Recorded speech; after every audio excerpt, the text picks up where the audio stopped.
پھر گھر بھی بنا لے, پراپرٹی بھی خرید لے, مرے گا تو کوئی بات نہیں یار, ہم نے تو اللہ کو خوش کرنے کے لیے بچوں کے لیے بنائی تھی, مر گئے تو کیا ہو گیا.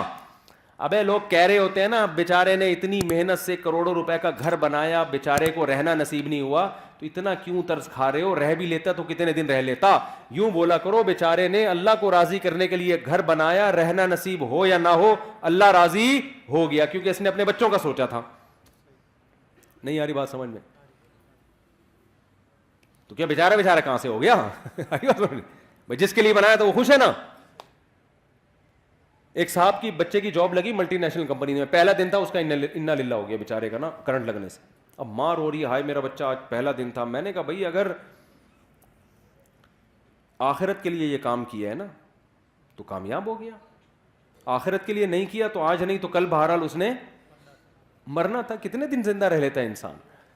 تو مسلمان کیا سوچتا ہے ہر چیز میں. تو ہم تو آپ کو زیادہ, ہم تو کہہ رہے ہیں اپنی صحت بنانا یہ مذہب کا حکم ہے. دیکھو آپ کہتے ہو نا آخری بات, بار بار آخری کر کے سچی مچی کی آخری, مولوی صاحب کر لوں آخری بات. دیکھو ہم کیا کہتے ہیں, علماء کیا کہتے ہیں, میری کیا اوقات, شریعت کیا کہتی ہے. شریعت کیا کہتی ہے, ویلیو بتاتی ہے صحت کی 2% کی نہیں ہے. جو بیمار ہیں وہ بھی کہاں جائیں گے, جنت میں. ایوب علیہ السلام کی ساری زندگی صحت میں گزری, بیماری میں گزری, بیماری میں گزری. کہاں جائیں گے, جنت میں. ان کے تو مقامات ہی بیماری کی وجہ سے ہوئے. غیر مسلم کہے گا نہیں بیمار آدمی کیا ہے, ناکام. ہم کہتے ہیں ناکام ہے, تو ایوب علیہ السلام تو کامیاب ہی بیماری کی وجہ سے ہوئے ہیں. لیکن کیا اس کا یہ مطلب ہے کہ میں بھی بیمار ہو جاؤں؟ اب کوئی غیر مسلم سنے گا تو کہے گا ان کے ہاں بیماروں کی بڑی ویلیو ہے تو ان کو چاہیے خود سب بیمار ہو جائیں. نا نا نا نا نا, یہ بات سمجھیں. یہ بیماری کس کی طرف سے تھی, اللہ کی. انہوں نے کوشش کی صحت مند ہونے کی. حکم یہ ہے کہ صحت بنانے کی کوشش کرو, مگر صحت سے دل مت لگاؤ. بنانے کی کوشش کے باوجود نہ بنے تو ٹینشن مت لو, اللہ تمہیں بیمار رکھ کے ہی خوش ہوگا, راضی ہوگا. کیوں بیماری میں صبر کرو گے, اللہ ہی چاہتا ہے تمہارے درجات صبر کے ذریعے بلند ہوں. کرنے سارے کامیابی کے راستے کو اختیار کرنا ہے, لیکن راضی اس پہ رہنا ہے جو کون چاہے گا, اللہ. پیسہ کمانے کی کوشش کریں, نہیں آتا ٹینشن نہیں لینی ہے, ریڈی لگائے ٹماٹر کی, بولے اللہ میرے ٹماٹر پہ کیا ہے, خوش ہے, میں اسی میں خوش ہوں. ہمارا مسئلہ سارا یہ ہے کہ ہم زمین پہ باپ بن گئے ہیں. آپ کہتے ہیں میری ارننگ اتنی ہونی چاہیے, میرا بحریہ ٹاؤن میں پلاٹ کیوں نہیں ہے, ہونا چاہیے. میں کرائے کے گھر پہ کیوں رہ رہا ہوں, میرا ذاتی گھر ہونا چاہیے. اللہ کہتے ہیں نہیں چاہیے. ایوب علیہ السلام چاہتے تھے کہ میری صحت اچھی ہو جائے. انہوں نے کہا اللہ مجھے صحت دے دے. اللہ نے کہا ابھی نہیں ملے گی. انہوں نے کہا ٹھیک ہے اسی میں راضی ہوں میں. صحیح ہے نا, جب اللہ اسی میں خوش ہے تو ٹھیک ہے, میں کیا کروں, اسی میں راضی ہوں میں. اللہ نے آپ کا سارا اہل و عیال آپ سے چھین لیا, موت دے دی سب کو. ان کو چاہیے تھے اہل و عیال بچے, اللہ نے کہا نہیں دوں گا. انہوں نے کہا ٹھیک ہے میں اسی پہ خوش ہوں. پھر جب دیکھا اللہ نے ہر طرح سے ایوب علیہ السلام کو آزمایا, آخر میں دیکھا کہ ان کی زبان سے ساری زندگی ناشکری کا ایک جملہ نہیں نکلا. تو بعضوں کو اللہ دنیا میں نعمتیں لوٹا دیتا ہے, بعضوں کو آخرت میں. ایوب علیہ السلام کو چونکہ واقعہ قرآن میں بیان کرنا تھا, اللہ نے دنیا میں, اللہ نے ان کو صحت بھی دی. انہوں نے کہا اللہ تو نے مجھے صحت دی ہے, مجھے میری آل اولاد بھی واپس چاہیے. اللہ نے سب کو زندگی دی, آپ کا پورا خاندان آباد کر دیا.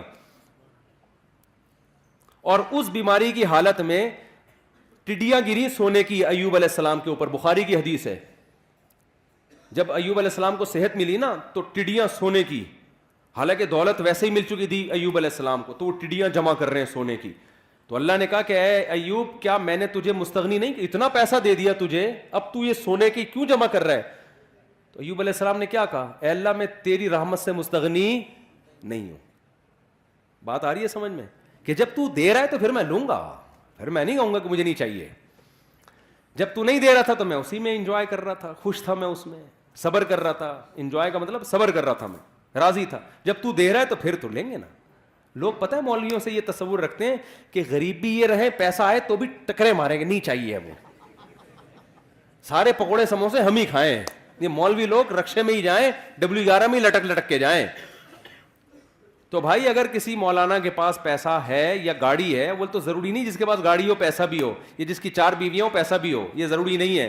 ہمارے نبی کی 9 بیویاں تھیں, پیسہ نہیں تھا. علماء کو تو ویسے ہی لوگ گاڑی میں بٹھا کے لے جا رہے ہوتے ہیں, اور اگر آ بھی گیا ہے پیسہ تو بھائی جب آ رہا ہے تو پھر تھوڑی ہے کہ لات مارو اس کو, پھر تو آنے دو, اللہ کی نعمت ہے.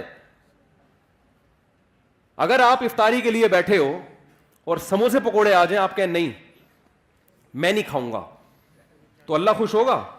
اللہ کہے گا جب تک میں نہیں کھانے سے خوش تھا تو اس وقت تو نہیں کھانا تھا, اب میں نہیں کھانے سے کوئی خوش نہیں ہوں, غروب آفتاب ہو گیا, اب تم یہ ٹینشن لے کے تمہیں کوئی ثواب نہیں ملے گا. تبھی تو ہمارے نبی جلدی کھایا کرتے تھے, اور عید الفطر والے دن ہمارے نبی عید الفطر کی نماز سے پہلے کھایا کرتے تھے, یہ بتانے کے لیے کہ آج ہمارا روزہ نہیں ہے, آج ہم کھائیں گے صبح,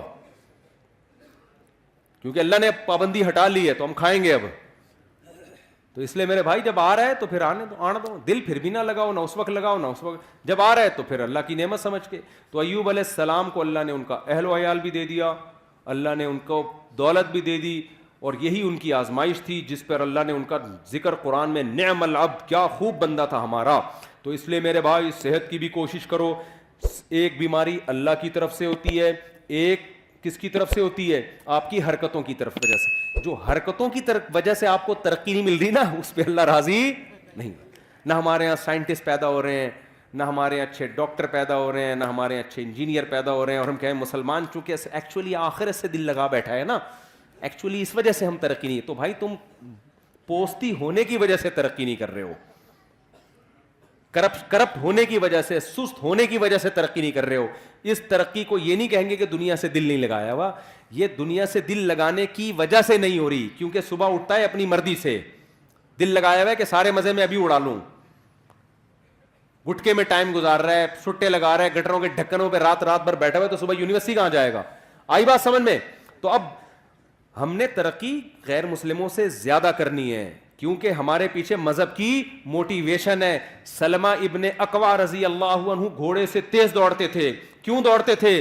پیغمبر کی یہ حدیث سنی ہوئی تھی کہ طاقتور مومن اللہ کو زیادہ محبوب ہے کمزور مومن سے. آج جتنا نیک ہوگا نا, اسپیڈ اتنی ہی سلو ہوتی چلی جائے گی اس کی. جب حضرت جی بنے گا پھر تو اٹھائے نہیں, پولیس آئے گی اٹھانے کے لیے, کیونکہ بہت نیک ہیں یہ. وہ تو چلو اللہ کی طرف سے. جوان کیونکہ نیک بہت ہے, پولیس آ رہی ہے, حضرت اٹھیں یار خدا کا واسطہ, اٹھا ہی نہیں جا رہا, نیک بہت ہیں, اتنے نیک ہیں کہ چلا ہی نہیں جاتا حضرت سے. یہ نیک کو, یہ تو اللہ کی طرف سے اگر ایسی بیماری ہے پھر تو یقیناً نیک ہے. لیکن حضرت آپ اپنی خوراک پہ غور کریں, آپ کو دھماکے سے پھٹ جانا چاہیے تھا جو آپ کھا رہے ہیں. صبح اتنے پراٹھے, دوپہر پھر یہ, پھر رات کو دیر سے کھا کے حضرت سو جاتے ہیں, پھر صبح اٹھتے ہیں پھر اتفاق سے سو جاتے ہیں. پھر دوپہر اگر کوئی کام ہوا تو کر لیا, نہیں تو پھر سو گئے. اور لیبل یہ لگایا جاتا ہے حضرت کے دل میں دنیا سے بالکل بھی محبت نہیں ہے. یہ جو حضرت فلانے کو ہینڈسم ہونے کا شوق ہے, جاگنگ کرتا ہے, بھاگتا ہے, اصل میں دنیا کی لالچ. تو میرے بھائی وہ مطلب نہیں ہے, صحیح ہے نا. مسلمان کی صحت بھی اچھی ہوتی ہے, خوراک پہ کنٹرول کرتا ہے. کیوں؟ اس کے رب کا حکم ہے کہ یہ زندگی جو پروجیکٹ کے لیے تمہیں بھیجا ہے نا, اس پہ جب کمپنی بلائے گی تو آنا, خود سے بھاگ کے آئے نا. اگر وہ جو میں نے مثال دی تھی نا کمپنی کی, تو پھر پولیس اریسٹ کرے گی. ہمیں تو خودکشی کی اسی وجہ سے اجازت نہیں ہے کہ اللہ میاں نے جس کام کے لیے بھیجا اسی میں لگے رہو, خود سے پہلے قبر میں جانے کی کوشش مت کرو. خودکشی ایک جزوی ہوتی ہے, کلی خودکشی ہے, کھمبے سے لٹک گئے فوراً مار دیا. اس پہ کتنی شدید وعید ہے. حدیث میں آتا ہے جس نے اپنے آپ کو جس طرح سے قتل کیا, جب تک قیامت قائم نہیں ہوگی نا, برزخ میں اسی طرح مارتا رہے گا. یہ کلی طور پر. اور ایک ہے جزوی, سگریٹیں پھونک کے مار رہا ہے اپنے آپ کو, وزن بڑھتا جا رہا ہے, ڈاکٹر کہہ رہے ہیں تو لڈو کم کر دے ورنہ تو لڈو بن جائے گا تھوڑے دنوں میں. لڈو بن گیا ہے پورا, پھر بھی لڈو پھوڑے جا رہا ہے نا. اور جب اس کو سمجھایا جائے تو کہتا ہے میٹھا کھانا کیا ہے؟ سنت ہے. پھر تیجے کا کھانا, 40ویں کا کھانا, شب برات کا کھانا, 12 ربیع الاول کا کھانا, محرم کے کھانے. ہمارے نبی سے اس قسم کا کوئی کھانا ثابت نہیں ہے. صرف ایک کھانا نبی نے کھلایا, وہ ہے ولیمہ. بس شادی جب بھی کی کھانا کی, اس کے علاوہ کوئی دعوت نہیں ہے. یہ اس لیے رکھی تاکہ اس کو کریں لوگ, آئی بس اپریشیٹ کریں اس کو. ایک کھانا, حدیث میں آتا ہے ولیمہ پیغمبروں کی سنت ہے. یہ بتانے کے لیے ہم نے بہت اچھا کام کیا ہے, اس پہ دعوت ہوگی, کیونکہ لوگ اس کو اچھا نہیں سمجھ رہے ہوتے نا. لوگ کہہ رہے ہیں پتہ نہیں کیا بے وقوف آدمی ابھی سے شادی کر آ کے بیٹھ گیا. تو اسلام نے کہا کرو پہلی شادی میں بھی ولیمہ, دوسری میں بھی, تیسری میں بھی, چوتھی میں بھی, یہ بتانے کے لیے کہ تمہیں تکلیف ہو رہی ہے, مجھے بہت خوشی ہو رہی ہے. ہاں تبھی تو ہے ولیمہ, بہت پہلی دفعہ کوئی ڈھنگ کا کام کیا میں نے.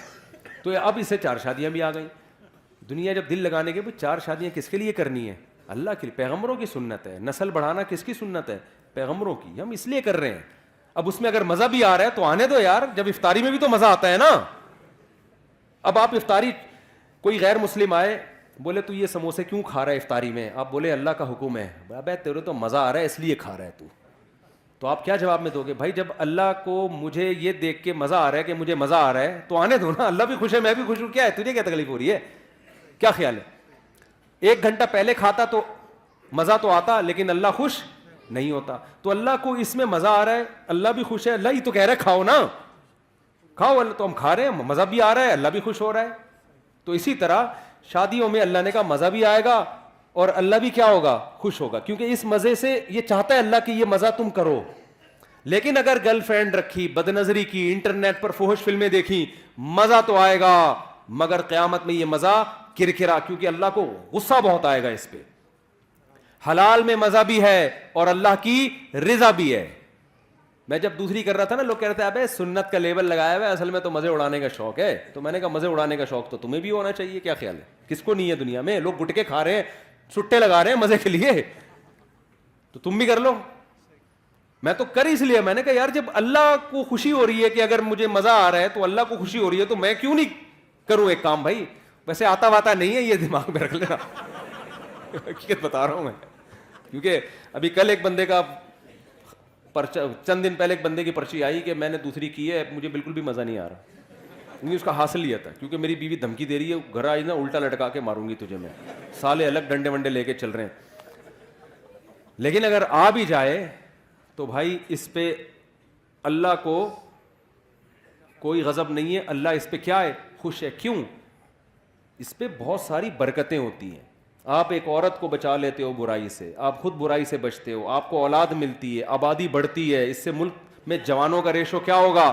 زیادہ. بوڑھوں کا ریشو جوانوں کے مقابلے میں کم, کھانے والے کم, کمانے والے زیادہ. تبھی تو یورپ چاہتا ہے ایک ایک بچے پہ 20-20 لاکھ روپے انعام دے رہا ہے وہ, پاکستانی اعتبار سے, کہ پیدا کرو. ان کو پتا ہے کہ یار ہمارے پاس سب کچھ ہے, نسل ہی نہیں ہے, لہذا ہم ویسے ہی ختم ہو رہے ہیں, اور ہمارے پاس کچھ بھی نہیں ہے, ایک نسل ہی ہے. اگر یہ بھی ختم کر دی نا تو نہ نسل ہوگی نہ ٹیکنالوجی ہوگی, ایویں ہی ختم ہو جائیں گے ہم. ٹھیک ہے نا. تو دونوں چیزیں ساتھ ساتھ چلاؤ, بچوں بھی پیدا کرو, پڑھاؤ بھی, تربیت بھی کرو ان کی. تو خیر اس لیے بھائی شادیاں بھی ہیں اسلام میں, اور اسلام تو جلدی شادی کا حکم دیتا ہے, عورتوں کے گھر بستے ہیں اس سے. تو میں نوجوانوں سے کہتا ہوں نہ فلمیں دیکھو, نہ لڑکیوں سے دوستیاں لگاؤ, کیا کرو بھائی؟ نکاح کرو. اور آخری بات, بالکل واقعی سچی مچی کی آخری بات, اب میں بالکل کائنڈلی بیٹھ جانا, آخری سچی مچی کی آخری. دیکھو یہ تو میں نے آپ کو وہ باتیں بتا دیں جو اسلام میں آپ کو حکم دیا گیا ہے, اور اس میں ہماری دنیا کا بھی فائدہ ہے.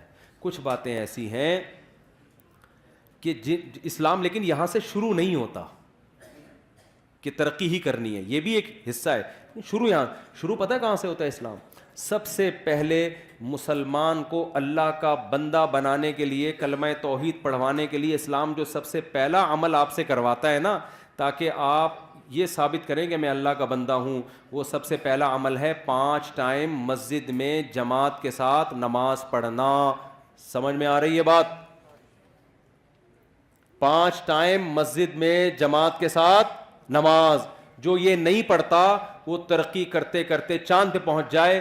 اللہ کہتا ہے کہ تو نے جو بیسک حکم تھا وہی ادا نہیں کیا, تو اب تیری اس ترقی سے مجھے کوئی واسطہ نہیں ہے. اسلام میں روزے سے زیادہ, زکوٰۃ سے زیادہ, حج سے زیادہ, ہر حکم سے زیادہ کس کی اہمیت ہے؟ نماز کی.